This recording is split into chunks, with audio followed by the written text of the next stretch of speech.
বন্ধুগণ, আজ আমরা আলোচনা করব এমন দুটি আয়াত নিয়ে যেগুলো কেবল কোরআন পড়লে পরস্পর বিরোধী মনে হতে পারে, কিন্তু হাদিসের আলোয় সব বিভ্রান্তি দূর হয়ে যায়। সূরা নিসা আয়াত নম্বর 48-এ আছে, নিশ্চয়ই আল্লাহ তার সঙ্গে শিরককে ক্ষমা করেন না, তবে যাকে ইচ্ছা অন্য গুনাহ ক্ষমা করেন। এই আয়াত থেকে মনে হয় যদি কেউ শিরক করে তবে তার জন্য চিরস্থায়ী নরক, কোনো সুযোগ নেই। আবার সূরা জুমার আয়াত নম্বর 53-তে আছে, বলুন, হে আমার বান্দারা, যারা নিজেদের উপর সীমা লঙ্ঘন করেছ, তোমরা আল্লাহর রহমত থেকে নিরাশ হয়ো না, নিশ্চয়ই আল্লাহ সব গুনাহ ক্ষমা করেন। এখানে আবার বলা হচ্ছে আল্লাহ সব গুনাহ ক্ষমা করেন, তাহলে শিরকও কি ক্ষমা হবে? সমস্যার মূল কারণ হলো এই দুই আয়াত যদি কেবল কোরআনের ভিত্তিতে বোঝার চেষ্টা করি তাহলে দ্বন্দ্ব দেখা যায়।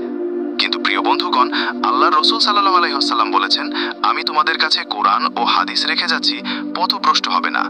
সহিহ মুসলিমের হাদিস নম্বর 2759-এ আছে, তওবার পূর্বে আল্লাহ শিরকও মাফ করতে পারেন যদি বান্দা সত্যিকারের অনুশোচনায় ফিরে আসে।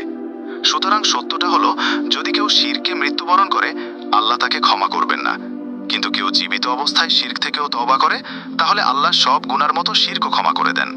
সুতরাং বন্ধুগণ, কোরআন ও হাদিস একে অপরের ব্যাখ্যা করে।